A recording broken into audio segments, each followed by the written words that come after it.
Hi everybody, thanks very much for joining us and welcome to the session today. My name is Bethany Munley and I'm the WDI Company Engagement Officer at ShareAction. Joined today by two brilliant speakers, Clare Fitton, the Transparency Lead for the Ethical Trade Initiative, and Julia Bakutis, Strategy Lead for Fair Jobs at H&M Group. They're here today to kindly lend their expertise to this discussion on managing supply chain disruptions in the face of COVID-19. So it ought to be a really fascinating conversation and we're absolutely delighted that you've chosen to be part of it today. I'll just give everybody another minute or so to join the session. And in the meantime, I'll quickly run through a little bit of housekeeping.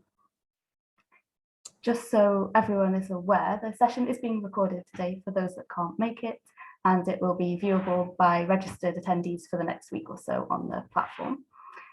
We hope this will be an interactive, informal conversation, so please do get involved where you feel comfortable doing so. We'd like to encourage those who are happy to be involved today to put their videos on. We do want this to feel as natural a discussion as possible, and it would be great to see a few faces with us.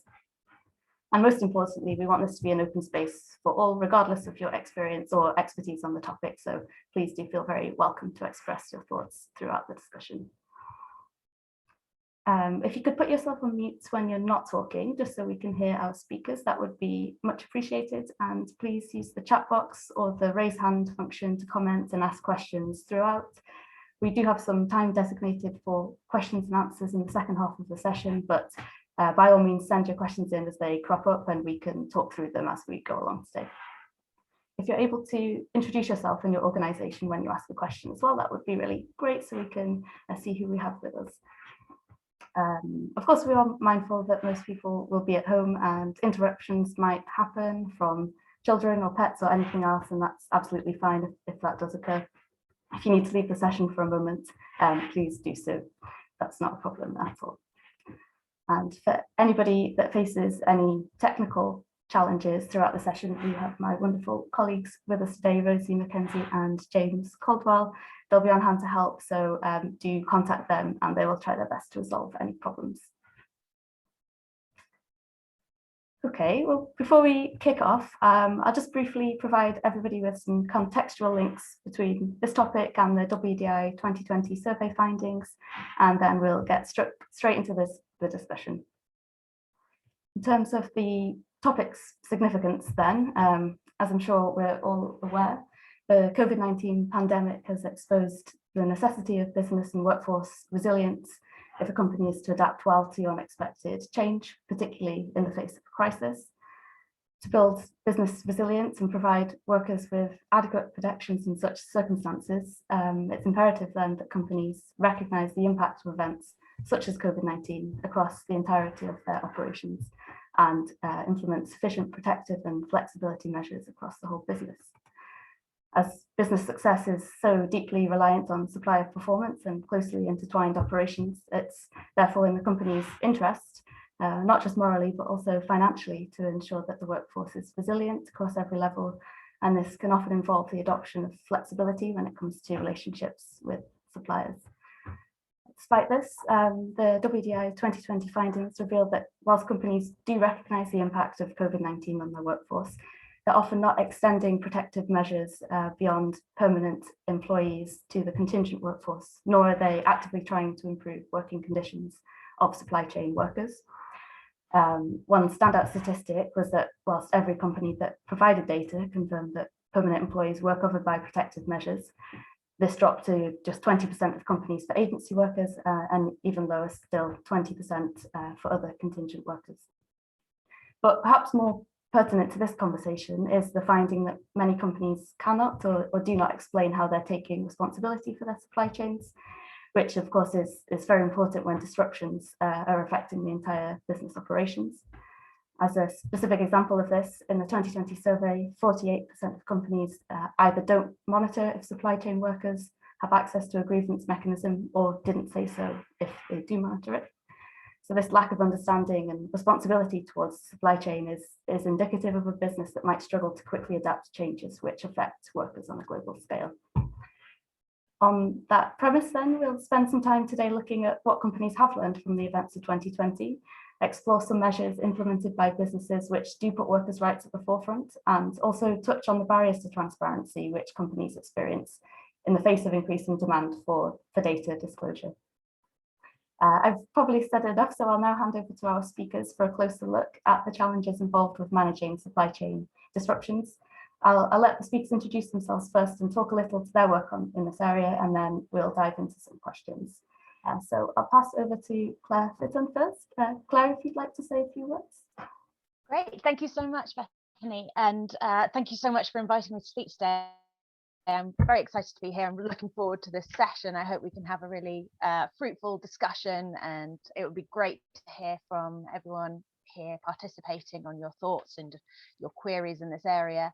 I am the Monitoring, Evaluation and Learning Advisor for the Ethical Trading Initiative. I'm also lead on ETI's transparency work and its gender programme.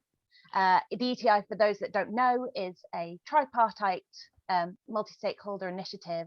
The tri parts for us are companies, whether those are brands or suppliers, of which H&M is one, so it's great to be here with Julia, trade unions and NGOs. So we're looking at that coordinated and collaborative opportunities to improve working conditions for workers in the supply chain. That's what ETI does. And for transparency, we're currently in the middle of a transition to our public reporting requirements, a change in our public reporting requirements for our members to ensure that data that is provided that can be used for things like the WDI surveying is of the best and most useful value and quality, so that we are ensuring that the right data in the right way is getting out there. So it's very exciting to see the report today. I'll hand over to Julia. Thanks, Claire. And I echo Claire's comments about it being a pleasure to be here. Thank you so much for having me. My name is Julia. I am the Fair Jobs strategy lead for H&M Group, the Swedish fashion company.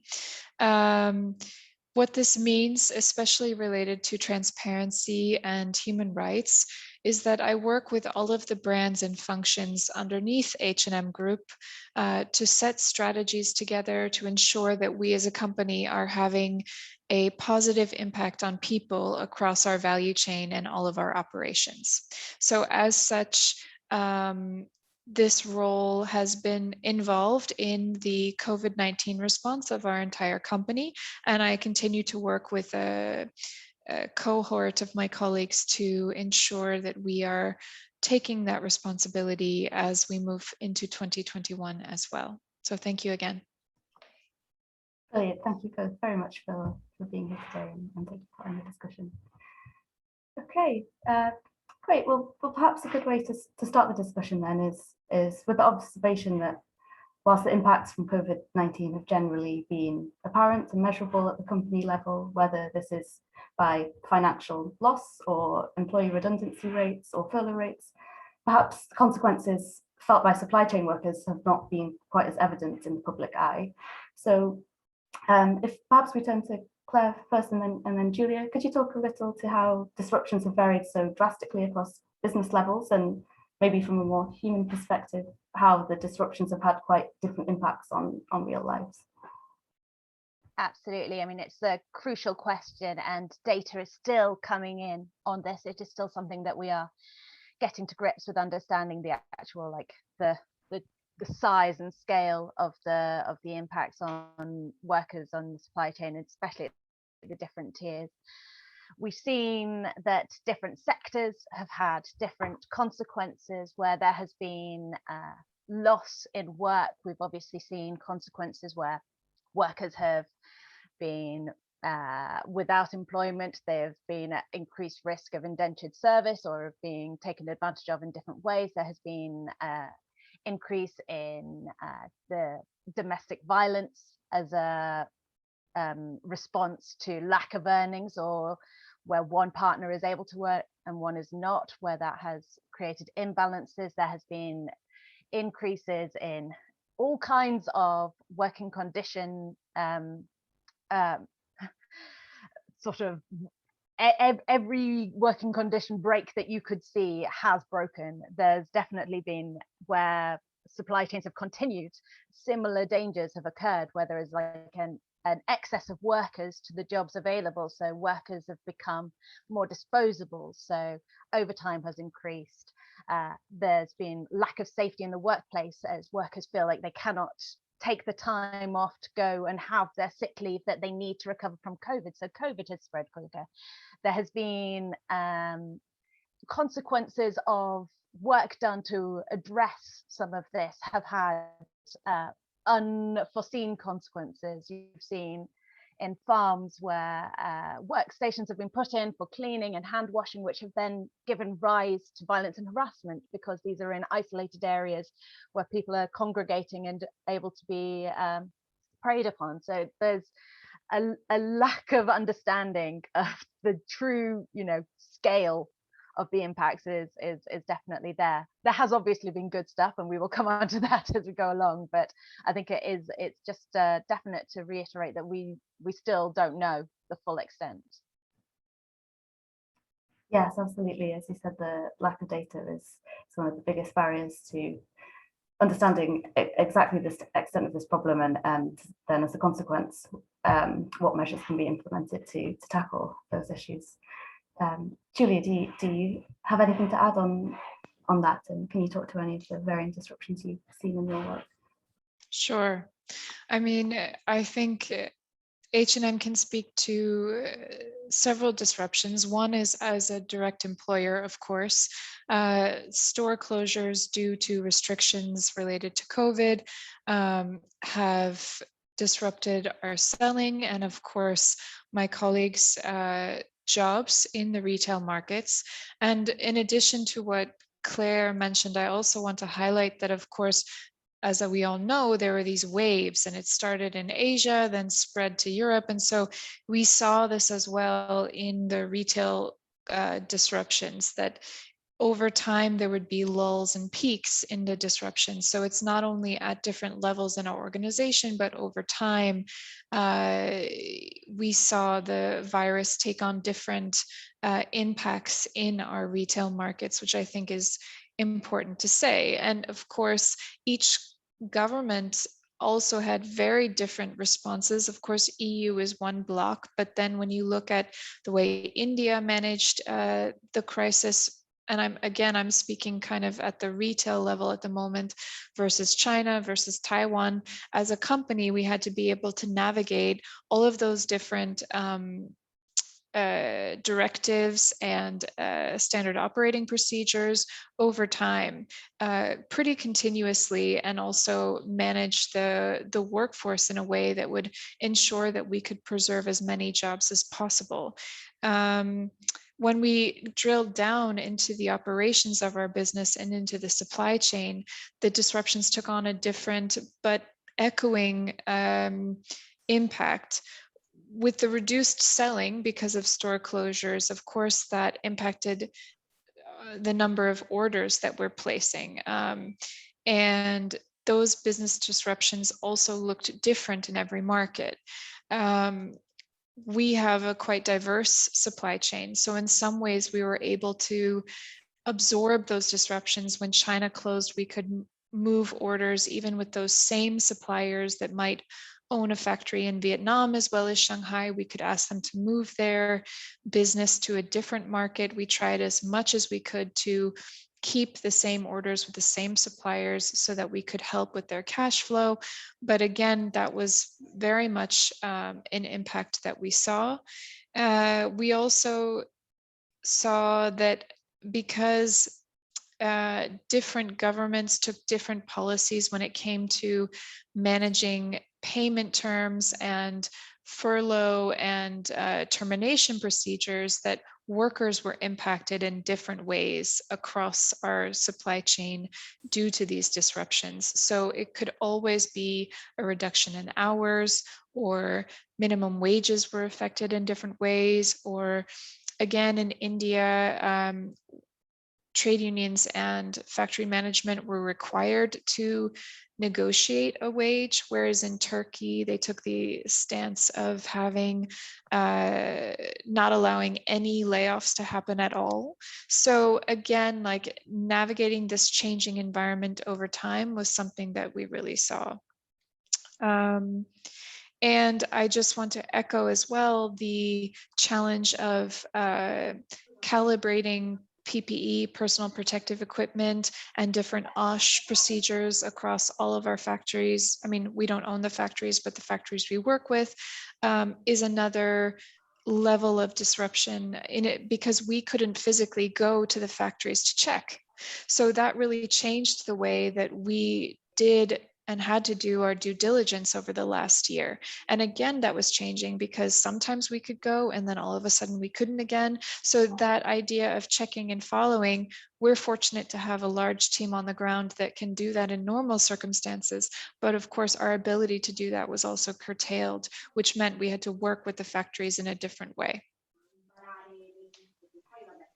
Yes, absolutely. I think maybe one of the key points from that is there's so much difficulty in that this situation hasn't been stable at all, been very, very volatile. And whilst we do often think of or speak of COVID-19 as a singular event, we can't really frame the last year as one pandemic of one outcome, but rather a series of events that demand constant adaptation and constant reactions by businesses. So that's certainly something that has caused a multitude of issues.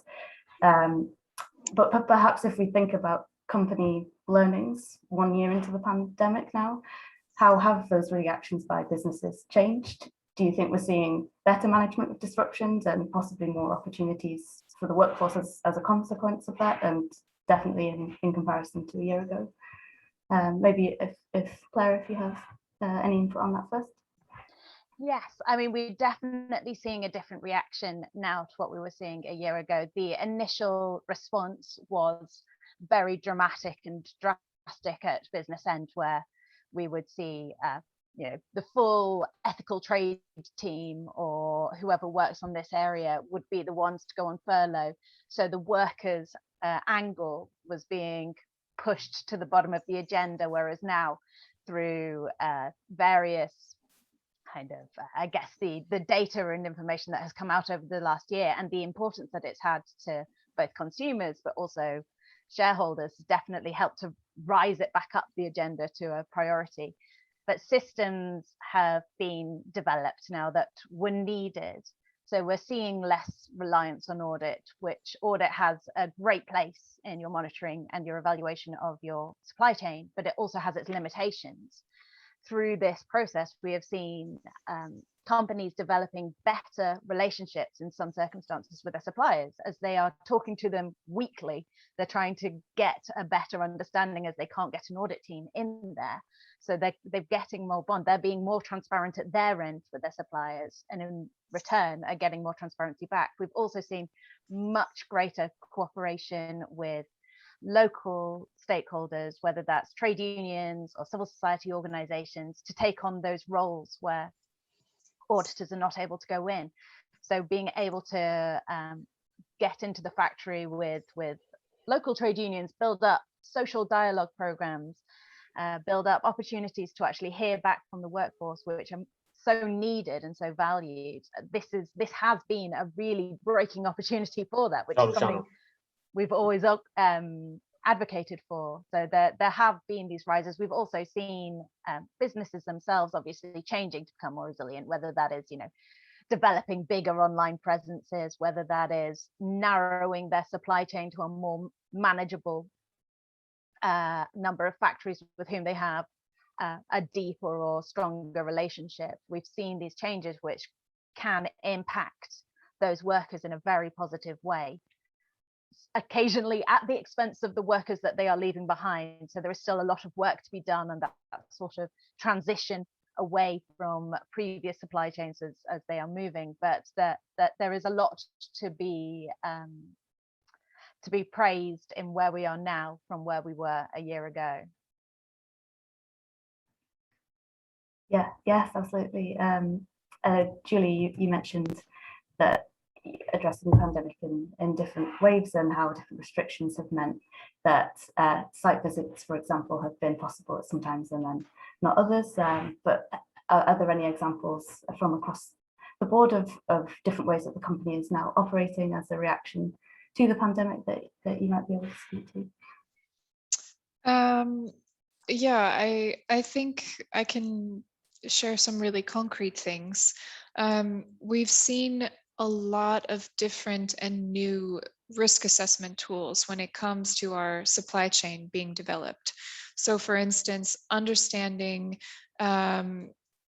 financial vulnerability of our direct manufacturers, understanding have they paid their material suppliers, have they paid their component suppliers, you know, where are they in their own business. I think this vulnerability has been floating below the surface sometimes over the years, but really came to the forefront in the pandemic.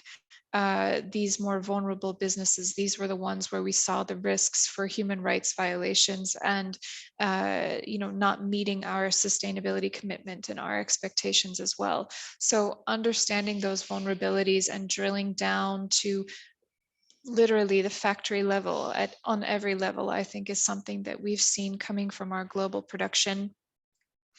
Something else that we created that I think is an essential and good outcome of this is that we address the pandemic through creating a cross-functional team that worked across, because we're a huge company, right? It's like almost 200,000 people working. So we really needed to understand this issue and the risks and the solutions from a variety of different angles, from a global perspective at the group level, and also from the local perspective where we had our colleagues on the ground.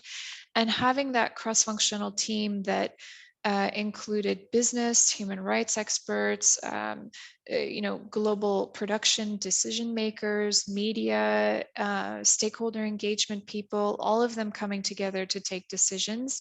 I think that was a great learning in how to manage this type of situation. And we met on a weekly basis. We met every single week, just making sure that we were all aware of all of the moving pieces within our company.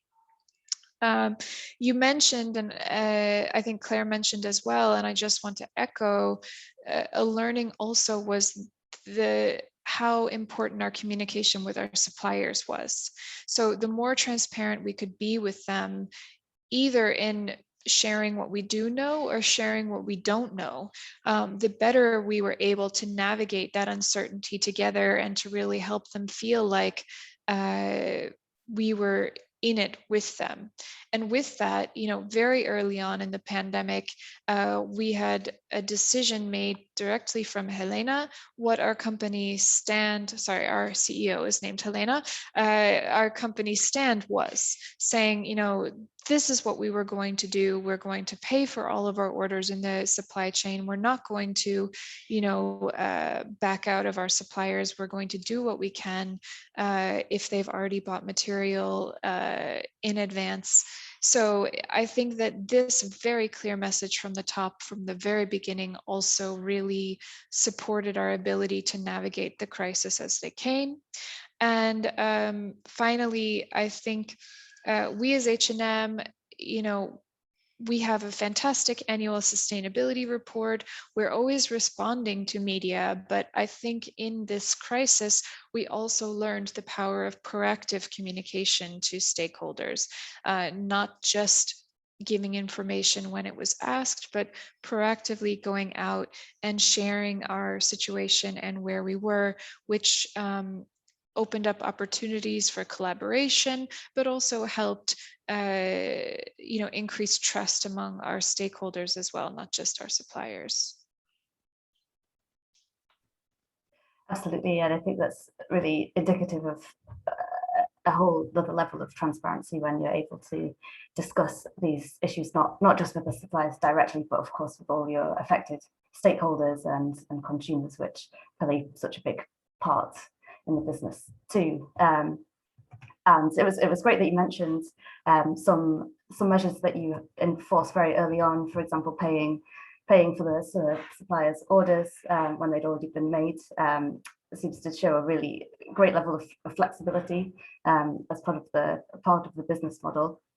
And one thing we were going to discuss is whether you think the events of last year have forced a rethink of traditional supply chain models and really necessitated a new level of flexibility that hasn't really been seen before in recent history and was perhaps overdue. So I know, Julie, you've mentioned some elements of that. Is this something that's been new for H&M in the last year, or do you think a reevaluation of your supply chain is something that has been ongoing for some time? I think it's been ongoing for some time. I mean, we're a publicly traded company, so I think it's no secret that our profitability wasn't going in the right direction for several years. You know, from around 2012, 2013, it was quite clear through our public reporting that things were not going in the way we wanted them to. So at that time, we really started looking at how we're doing our business and asking ourselves if the business we were doing was really fit for the future of the industry and the future that we wanted to create as well. Even at that time, without knowing anything of the pandemic, we knew that volatility was increasing around the world.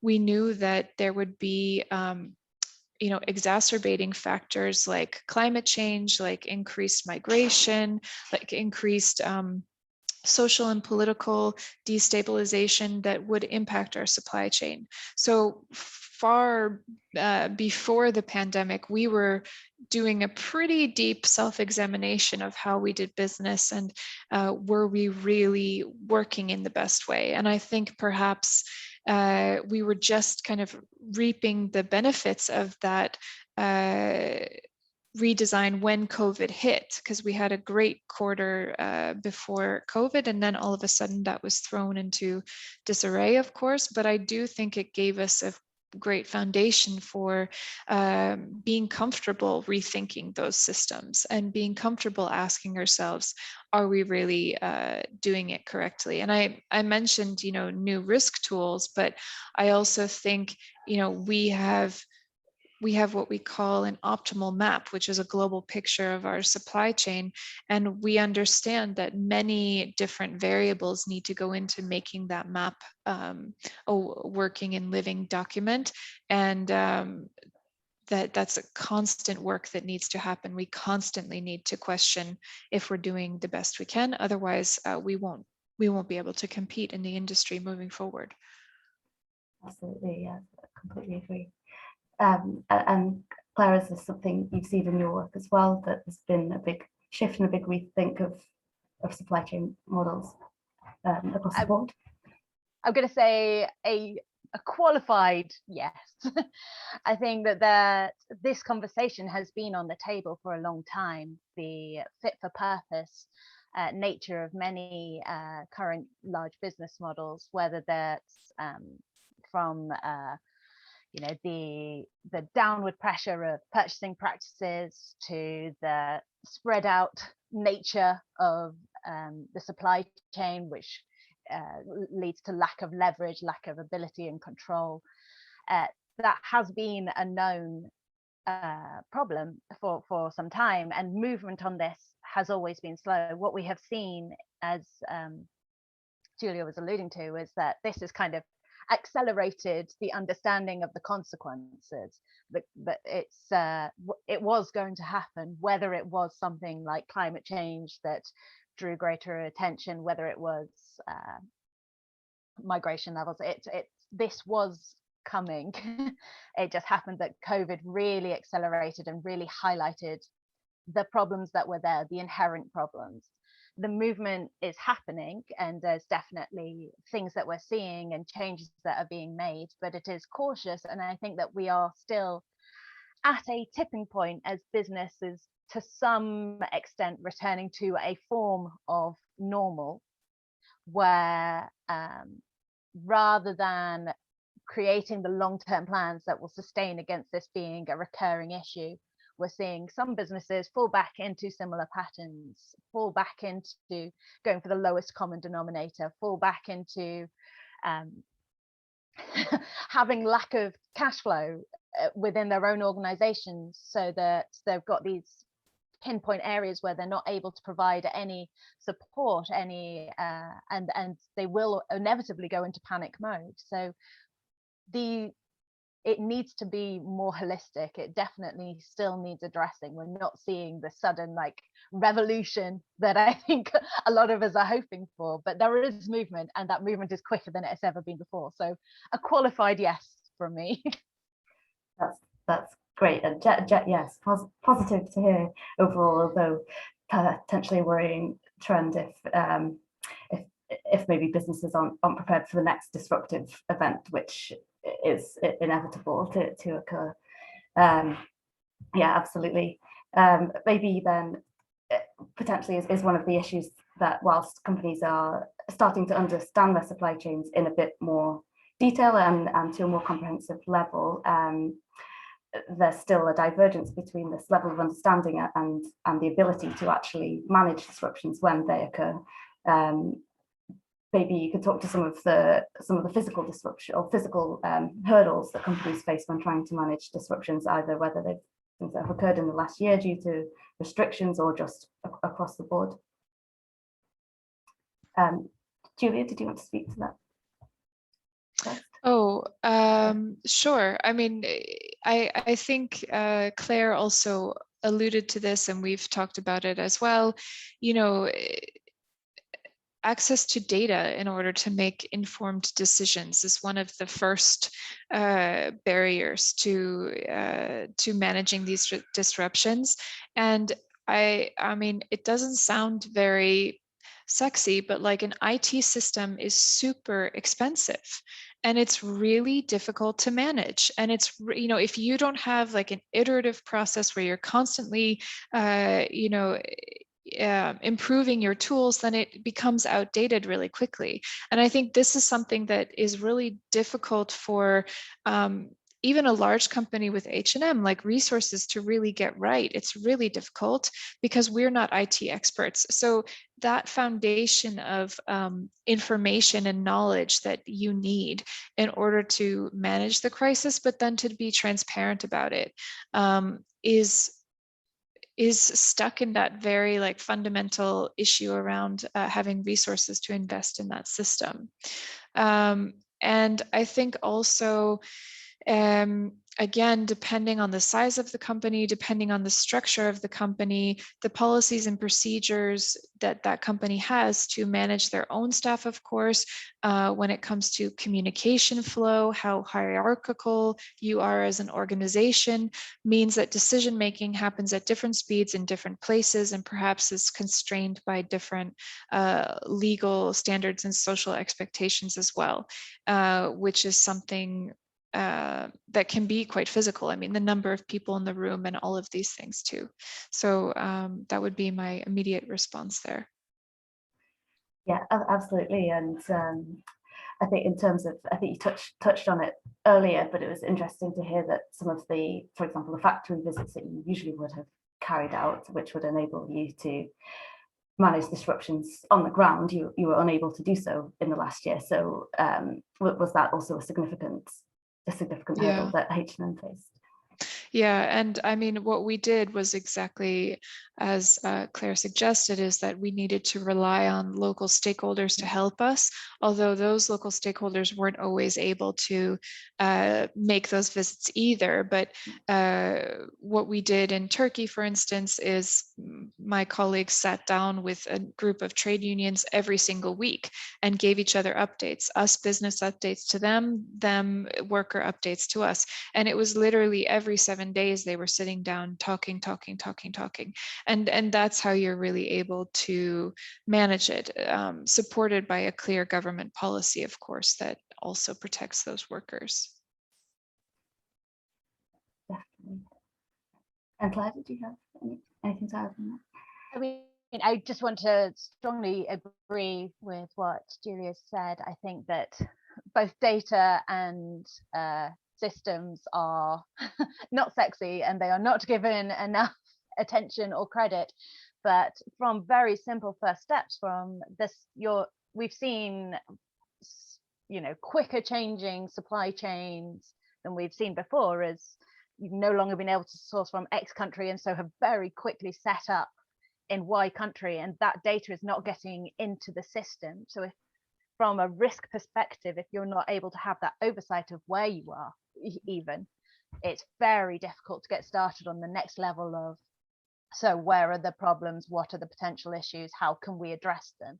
So I do think that creating those agile systems is a key to sustainability in this area, and data gathering is also key. And where that has happened, where you have seen good data and good systems in place, you see more resilience. We've seen companies who've been able to cope much better. So we've been given the opportunity through COVID to really put to test a lot of the theories of how sustainable some of these practices are, which is at least one benefit. Yes, yeah, of course. I think there are many benefits to be reaped from demonstrating this high level of transparency, and I think we're certainly seeing an increasing demand for companies to be transparent in relation to their supply chains. Maybe from the company perspective, then of course there is the benefit of gaining resilience, but are there any other motives? Any other motives for improving this transparency? Of what purpose does that serve? Julia, if you want to. I mean, we feel that industry transparency will lead to greater and more sustainable change. I think we know both in social and environmental areas that current industry practices will not carry us forward into the future that we want, which is a future where the Sustainable Development Goals are reached and where we as a global community address climate change and inequalities. So, we need to know, companies, we as H&M want to be transparent towards our customers and stakeholders so that they know where we stand. And I think that that's a major driver for us as a company to be transparent, to show that we know where our products are made and where the fabrics are made. And having that traceability down our supply chain also means that we have greater control over our operations when future disruptions happen, because we can connect those dots between all of the different players within the value chain, which is incredibly complex. We see transparency as a tool for customer loyalty as well. If a customer knows the impact of a product and can choose a product with a lower carbon footprint, or a product where a worker earned a certain level of wage through a collective bargaining agreement, if that's what's important to the customer, then that's what we want to be able to give to them.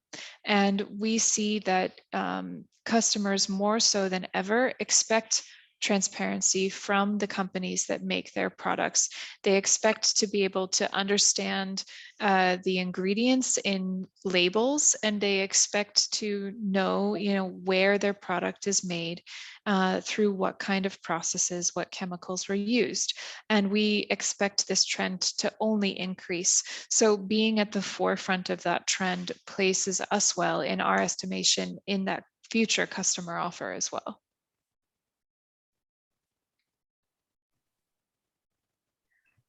I'll come in with a few thoughts if that's okay. I agree with everything that Julia said. I think from, there are different levels, different tiers, different types of transparency.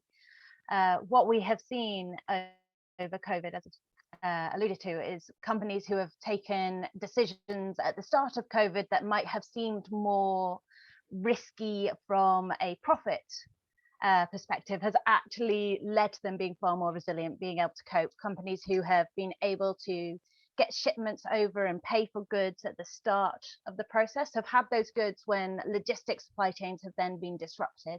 And so they've actually been able to continue sales where other companies have stopped later on. They've seen and reaped the benefits. Transparency over things like this, where we see how taking an action might take a temporary dip, will reap benefits. If that is more transparent, then I think both from a shareholder's perspective, there will be better understanding of how to measure for this occasion, how to be a bit more, have a bit more foresight with the way that you're measuring. So it is not just to the very quant data that gets taken out at the moment. So it's a bit more holistic, it would be my hope. And then from the consumer side, they are far more engaged. There has been a lot over the last year to engage them, whether that is the situation in Leicester driving attention and interest and knowledge and increasing understanding for consumers, to the seafarers crisis. It's all been an opportunity for learning and understanding, and where brands sit and where we hope to help is in creating a much more nuanced understanding. Without the level and detail of data, then your consumer will just see a bad thing and react negatively to it, without the actual knowledge, the insights, the understanding of the context, the steps that are being taken, the reason that things that are coming out are actually because they're being explored. This is far better than them being hidden. We want to kind of celebrate that exploration, that decision to actually try and make a change and make differences, because it is happening. It is happening everywhere. So yeah, that reward level is still to be worked on, I think, but it's something that is definitely increasing over this year. Yeah, absolutely. And there does seem to be a definite growing awareness of social issues from the consumer side, and a demand for that higher level of transparency, knowing exactly where the product comes from, and just generally taking some responsibility for consuming those products as well, which is very positive to see. Maybe then we could look to some practical, forward-looking advice and talk to how companies can protect their business in the event of another crisis, and when they are thinking about measures which can be implemented, or flexibility procedures to introduce. How do they ensure that the protection of workers' rights is at the forefront of that? What needs to be a part of that process, and is it quite reliant on sort of worker communication and feedback to be able to inform that process?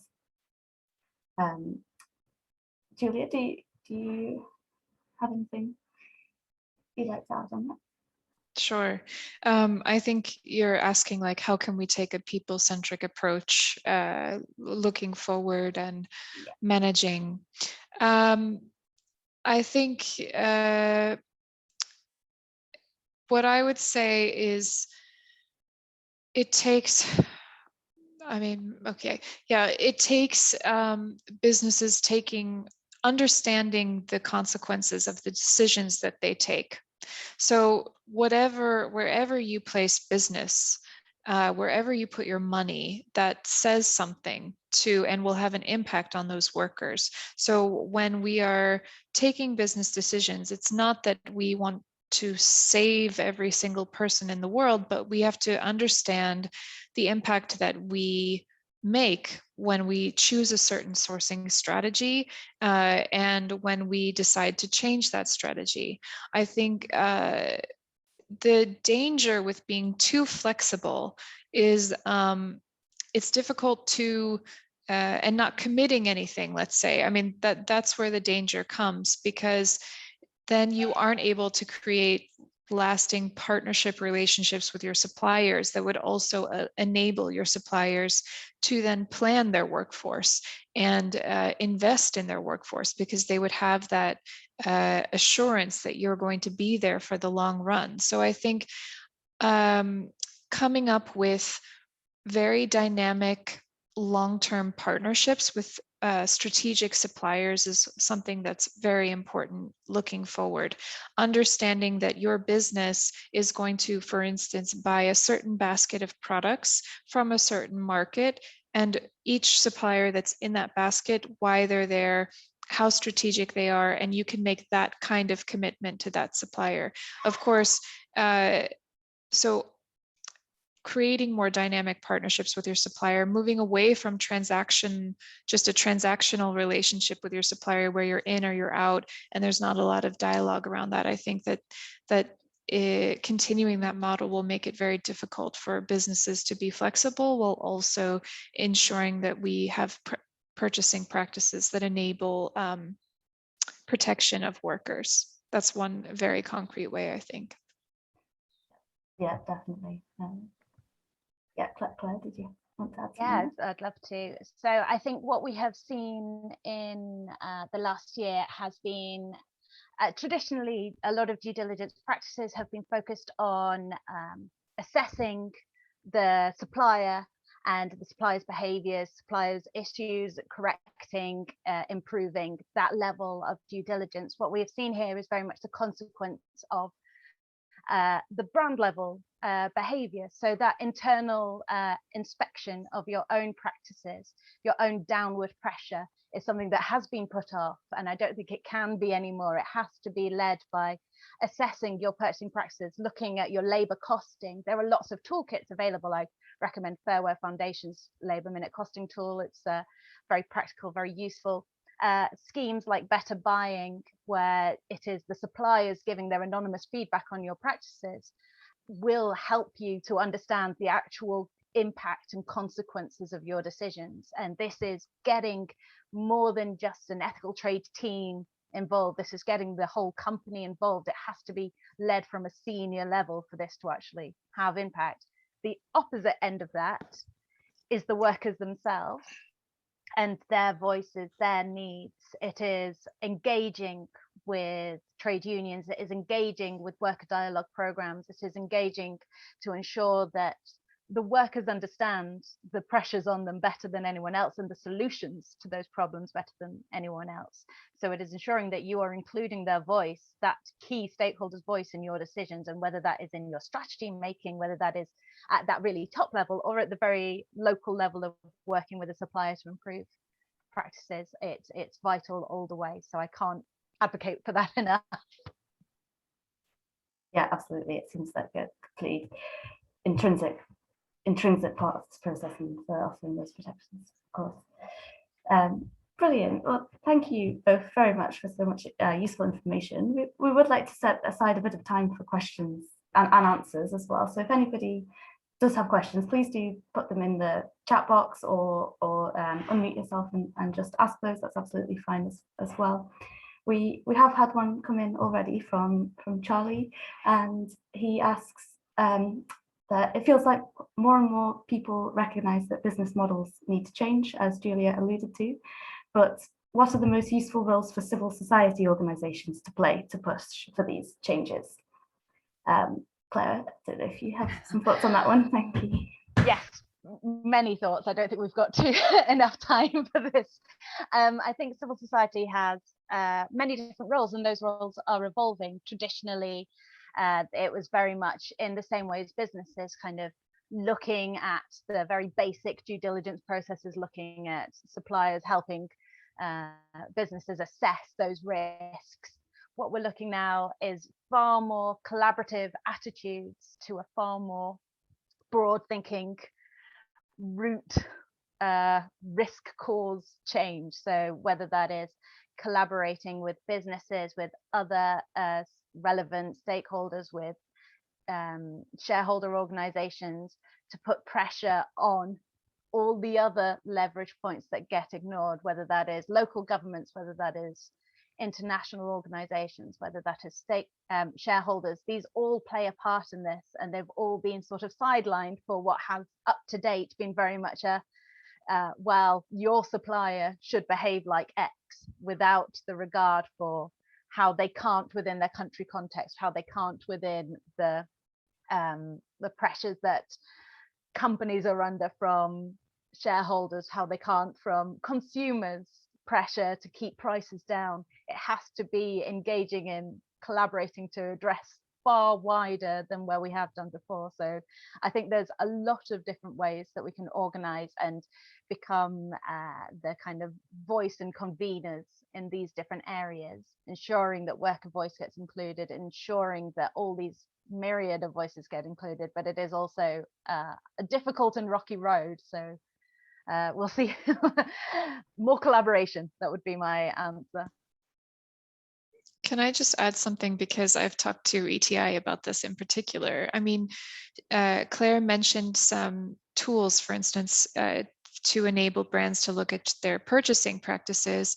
We're also a member of ACT, which looks at purchasing practices. And I think the tools that H&M can create that work for our business are not going to work for 90% of the fashion businesses out there, because our tool is built for a big organization with many different types of suppliers, and not all businesses are structured that way. So something that NGOs can do is take innovation and big tools with big companies and help adapt and apply that to the needs of the broad mass of the fashion industry, which are mostly SMEs. And I think this support to SMEs technically, and also sharing that knowledge, is really a wonderful role that ETI can play, because we as a brand, I mean, it's quite sensitive information for us to be sharing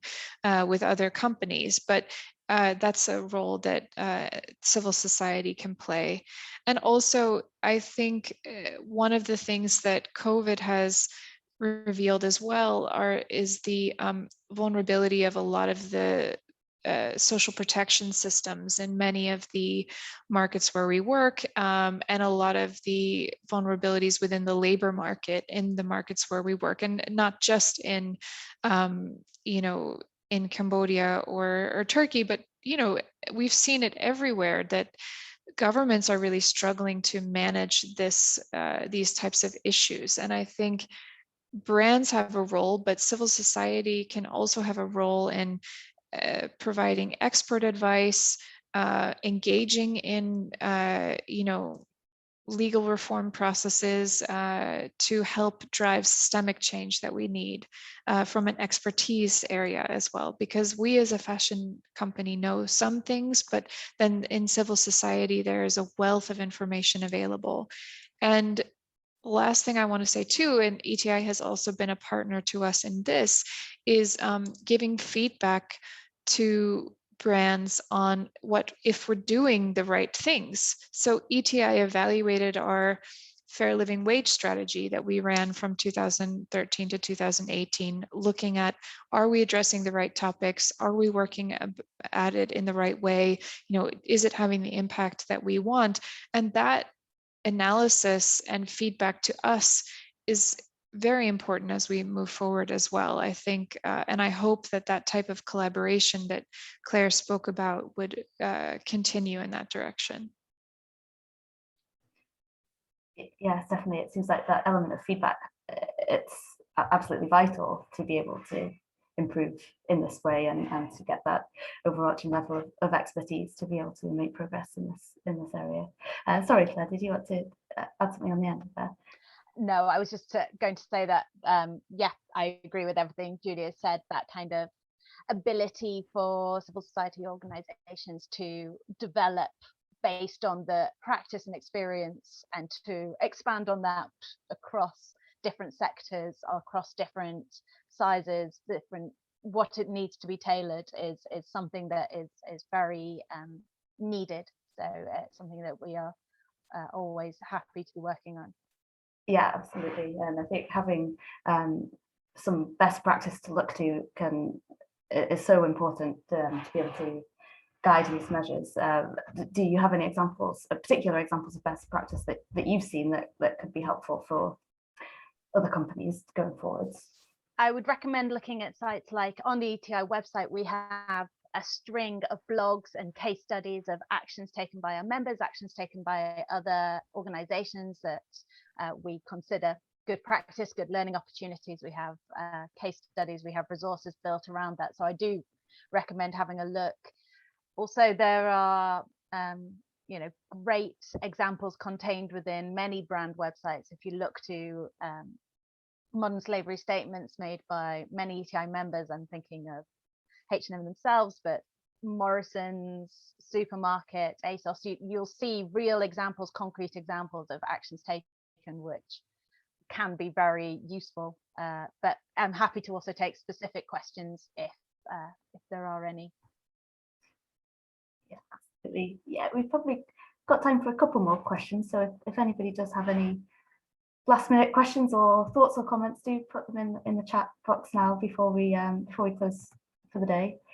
We've just had one come through asking how can a balance be struck between adequately protecting workers and minimizing financial loss? Is it possible to strike this balance, or will there be issues on one side or the other? Julia, you might be best placed to answer that to start with. Yeah. I think one way to address that is, as I said, to look at the surrounding ecosystem within that industry. Is the government collecting taxes? Are people collecting taxes that go into furlough schemes, unemployment schemes, or are these factories paying into employers associations that have rainy day funds? So understanding if this factory is really sitting alone, or are they in a enabling environment with policies and procedures that function so that they don't have to bear that financial burden by themselves. Something else that of course looking at the financial fluidity, like how is money fluid, or are there only fixed assets? Understanding, having that financial knowledge of the business really helps you understand how vulnerable those workers are going to be and the impact of those business disruptions when it comes to financial loss. But I think, again, like H&M's quarter one report just came out today, and we're clearly showing a significant decrease in sales year on year. So there are also, of course, impacts that are unavoidable as well. So I don't want to paint a too rosy picture, but I do think that there's a lot to be said for that environment around the business, supporting the business. We as employer in Sweden also benefited from, for instance, Sweden's government support around furlough and wage support for workers too. So yeah, that's what I can say. No, thank you. That's a really, really useful insight to have. Claire, do you have any other insights to add on that one? Yes, for instance, within one of our COVID response programs that we've held over the last year, the request came from this was on agricultural sites, from the farms to work on business resilience plans for themselves, supplier sites, so that they of cash flow, of what to do in XYZ scenarios, so that they had more kind of business training, which is providing some sustainability for future scenarios. I think the other area of this is the responsibility that both consumers and investors do have in this, to understand the impacts of their actions as well. So it is beyond just the brand responsibility. It is going to be difficult. There will be times where you will see less profit, but if that is understood in the ecosystem, if that is communicated, then you will grow. Or we have seen companies who have grown from that experience. Absolutely. Yes. Great. Well, we're just getting to the end of the session now. I can't see any other questions in the chat box, so we'll take a break there. But thank you all very much for joining the conversation, for adding some questions, and a huge thank you, of course, to both our speakers providing such insightful perspectives and just really, really fascinating discussion. So huge thanks there. We will take a break for lunch, and then the main panel discussion will kick off at 2 p.m. So hopefully see many of you there. Thank you once again, and have a great afternoon. Thank you. Thanks. Thanks. Bye.